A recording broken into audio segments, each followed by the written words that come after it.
Hello दोस्तों and dear student, मैं हूं भरत कुमार और आप सबका स्वागत करता हूं me and my YouTube class में। जो टॉपिक है, जैसा कि आपको पता होगा, हम कंटिन्यू चल रहे हैं। तो हम देख रहे थे, इससे पहले वाला जो हमने देखा था, ठीक है ना, आपको ध्यान रखना, ये बीए वालों के लिए है, ठीक है ना, बीए थर्ड ईयर के लिए, ये बीए थर्ड ईयर के लिए है। और इसमें भी अगर आपको ध्यान रखना है तो ये जो पेपर है आपका पॉलिटिकल साइंस का, वो पहला पेपर है। कौन सा पेपर है? पहला पेपर है। पहले पेपर में हमने इस लेसन का जो फर्स्ट पार्ट देखा था, उसमें देखा था अंतर्राष्ट्रीय संबंधों के कर्ता।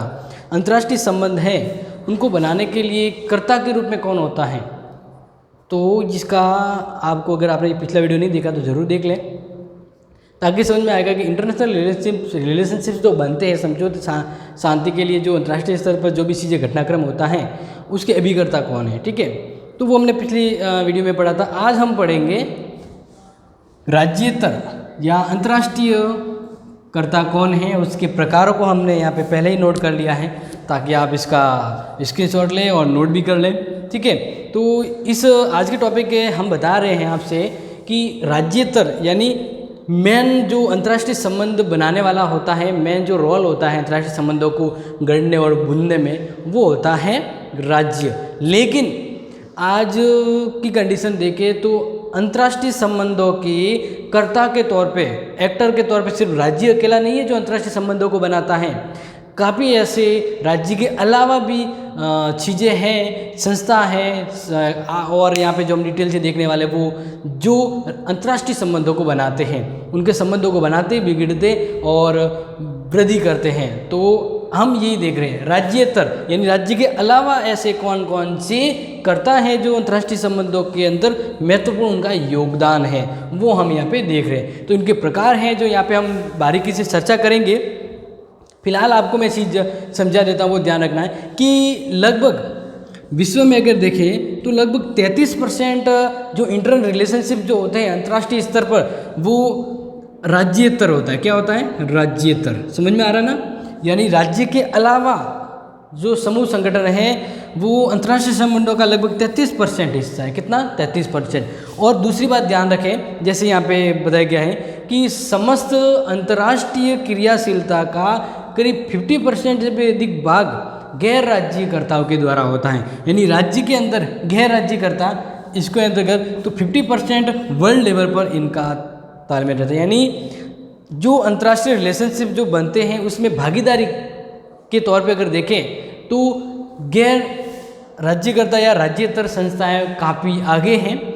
और इसको लेकर 1900 अगर एक की बात करें तो वर्ल्ड लेवल पर यानी अंतर्राष्ट्रीय स्तर पर 180 ऐसे राज्येतर संस्थाएं थी, समूह थे, जो उस समय अंतर्राष्ट्रीय संबंधों की पहल कर रहे थे या संबंधों को बढ़ा रहे थे।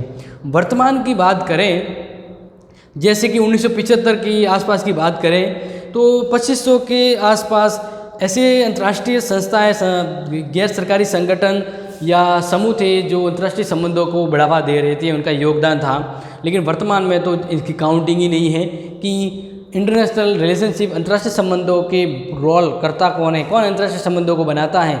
तो व्यापक चित्र फैला हुआ है राज्य के अलावा।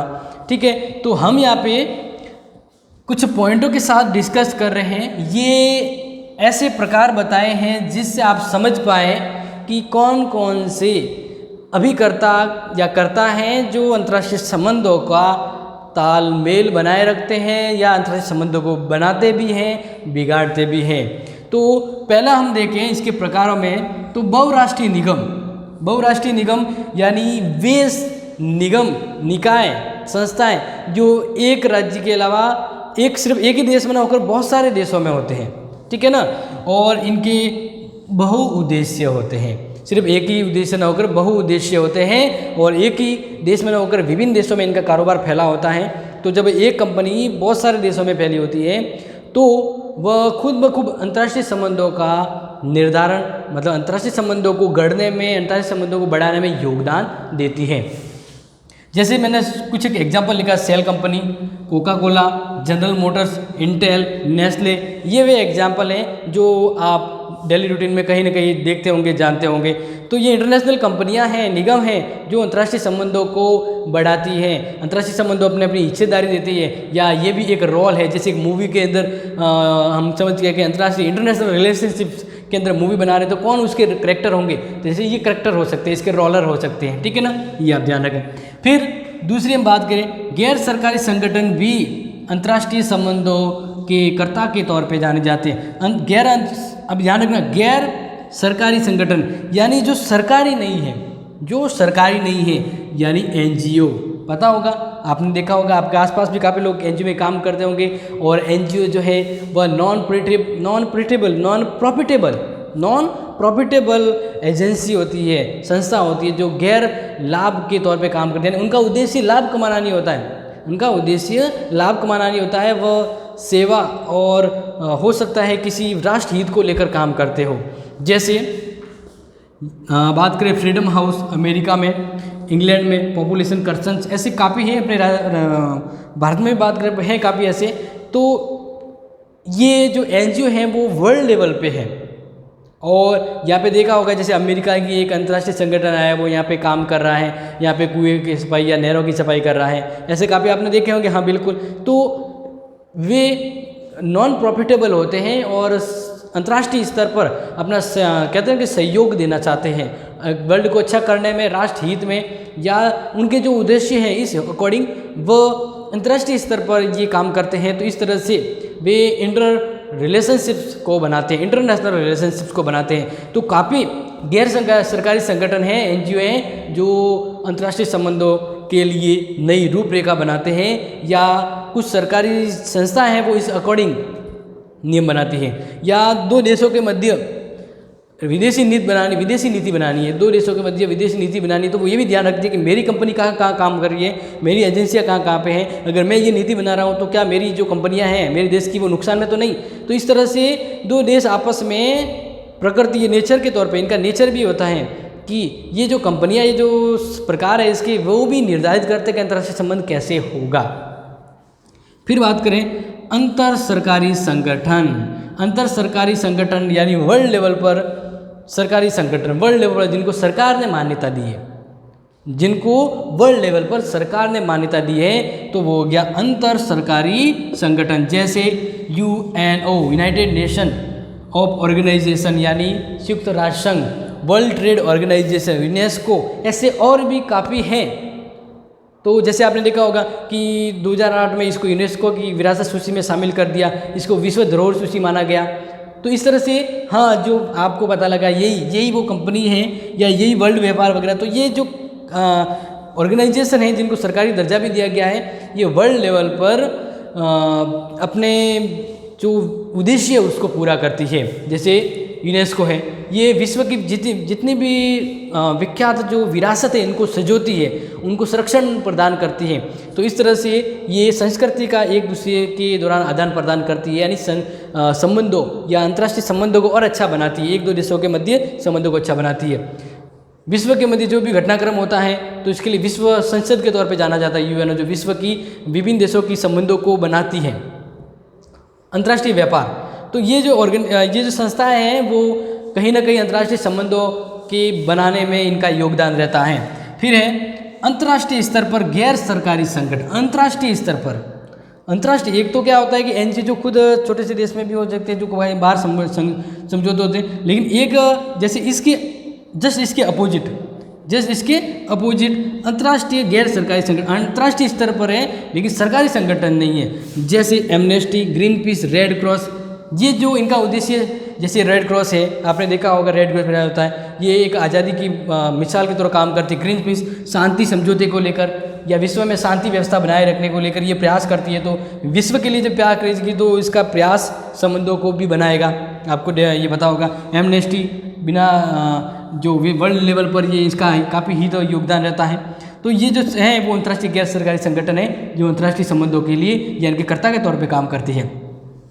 बिल्कुल धार्मिक संगठन, जैसे हम बात करें ऐसे धर्म है वो हर देशों में फैले हुए हैं। जैसे अपना बात करें मुस्लिम धर्म हो, हिंदू धर्म हो, ईसाई हो, तो ये वर्ल्ड लेवल पर सभी देशों में ये धर्म पाए जाते हैं। तो इनकी धर्म की कुछ विशिष्ट संस्थाएं होती है जो इनके नियम वगैरह बनाती है। तो इस तरह से यह एक दूसरे देशों के मध्य संबंधों को भी बनाती है और देशों के अकॉर्डिंग अपने व्यवहार भी करती है। जैसे कि Christian church, Roman Catholic, world cross of religions, ये धार्मिक संगठन है जो धार्मिक स्तर पर संबंधों को निभाती है, बढ़ाती हैं। फिर है गुरिल्ला या आतंकवादी संगठन। आतंकवादी संगठन भी है जो दो देशों के मध्य संबंध बनाते हैं या बिगाड़ते हैं। पता होगा, जैसे हम बात करें ISI, ये यहाँ पे जो नाम दिया है, ठीक है ना, यहाँ पे जो नाम दिया है SIS या ASI, जो भी नाम दिया जाता है, SI, हाँ SIS अंतर्राष्ट्रीय संगठन, अंतर्राष्ट्रीय आतंकवादी संगठन है। लश्कर ए तोयबा, अल-कायदा, लिट्टे, ये क्या है? ये अंतर्राष्ट्रीय आतंकवादी संगठन है जो विश्व में अपनी आतंक या धाक को जमाना चाहते हैं, अपने लाभ या अपने गलत फायदे के लिए विश्व स्तर पर आतंकवादी गतिविधियों को बढ़ावा देते हैं। तो इनको ध्यान में रखते हुए भी विश्व के विभिन्न संस्थाएं, देश अंतर्राष्ट्रीय संबंधों को बनाते हैं और कुछ देश इन वजह से संबंध बिगाड़ते भी हैं, ठीक है ना। तो ये ऐसे कुछ एग्जाम्पल मैंने आपके सामने लिए जो क्या है, अंतर्राष्ट्रीय स्तर पर संबंधों के एक सब्जेक्ट के तौर पे, एक कर्ता के रूप में काम करते हैं। मतलब अंतर्राष्ट्रीय संबंधों को बनाने में इनका काफ़ी हद तक योगदान होता है, ठीक है। ये क्लियर हो गया। अब हम बात करते हैं नेक्स्ट, जस्ट 2 मिनट का जो टॉपिक रहा है कि यानी हमने बात करी है इनकी प्रकारों की बात करी है। अब इनका स्वभाव क्या होता है, प्रकृति, नेचर क्या है, वो हम देख रहे हैं कि इनकी भूमिका, ये देश के लिए क्या रोल अदा करते हैं, वो हम देखते हैं यहाँ पे, ताकि आपका ये जो टॉपिक है ऑलमोस्ट क्लियर हो जाए।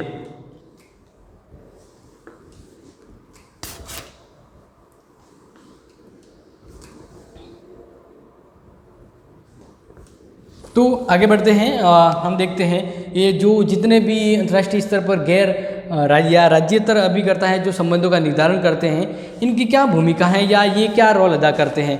क्योंकि आपको पता होगा काफ़ी ऐसी संस्थाएं हैं जो वर्ल्ड लेवल पर अंतर्राष्ट्रीय संबंधों को बनाने में योगदान देती हैं। तो अब हम बढ़ते हैं राज्येतर कर्ताओं की भूमिका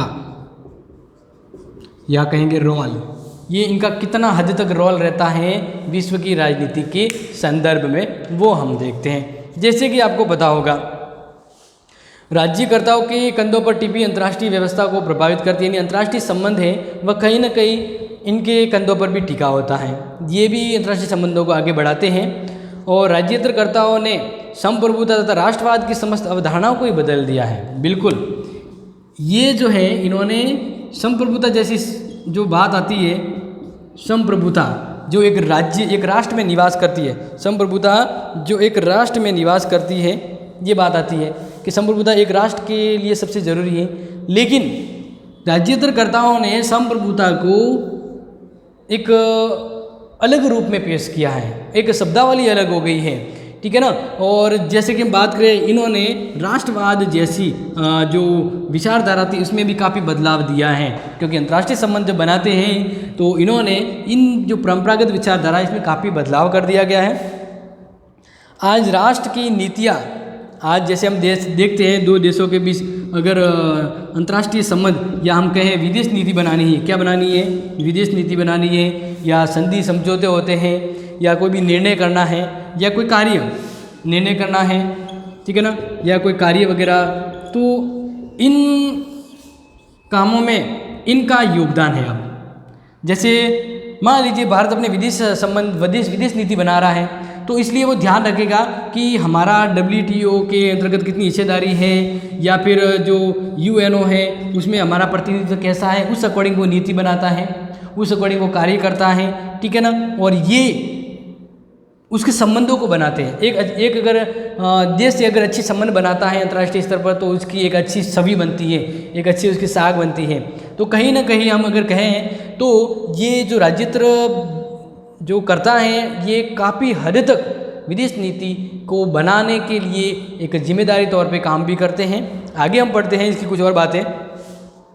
तो इनके द्वारा हम बात करें राज्यतंत्रकर्ता हैं वो अंतर्राष्ट्रीय राजनीति में काफ़ी शक्तिशाली है। जैसे हम WTO तो वाणिज्य स्तर पर है, आर्थिक संगठन हुआ, सांस्कृतिक और सामाजिक संबंधों के रूप में भी उभरे हैं। कुछ ऐसे संगठन हैं जो आर्थिक स्तर पर काम करते हैं तो आर्थिक संबंधों को बनाते हैं, कुछ ऐसे संगठन हैं जो सामाजिक संबंधों को बनाते बिगाड़ते हैं, और कुछ ऐसे संगठन हैं जो सांस्कृतिक संबंधों को एक दो दूसरे देशों के मध्य बनाते हैं। तो अब विभिन्न देशों की जो नीति है या जो संबंध है दो देशों के मध्य वो इन आधारों पे बदल गए हैं, यानी इन क्षेत्रों को भी ये राज्यतर जो भी करता है वो प्रभावित करते हैं।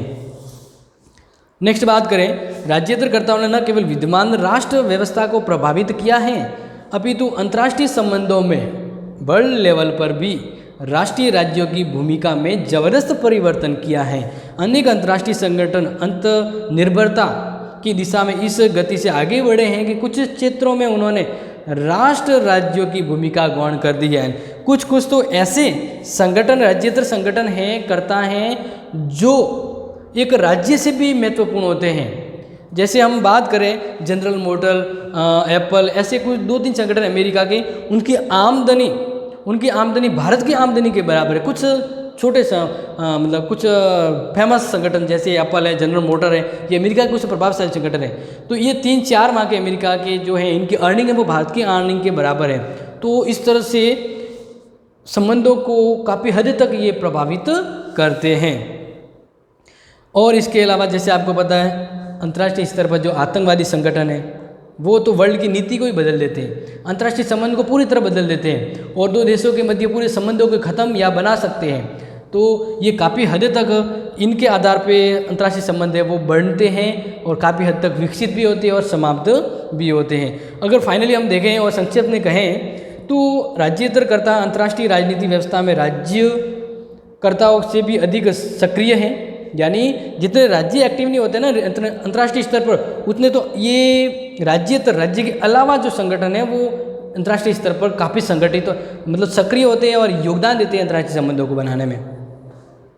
और इसके अलावा फिर भी इनके कारण विविध प्रकार के झगड़े और तनाव भी होते हैं, यानी कहते हैं ना कि एक सिक्के के 2 पहलू होते हैं, यानी ये राज्यतर से संगठन कुछ अच्छा करेंगे तो कुछ खराब चीज़ें भी होती है इनके साथ। जैसे अंतर्राष्ट्रीय संगठन में आतंकवाद हुआ तो ये कभी भी अच्छा काम नहीं कर सकता क्योंकि नेचर में ही ऐसा है।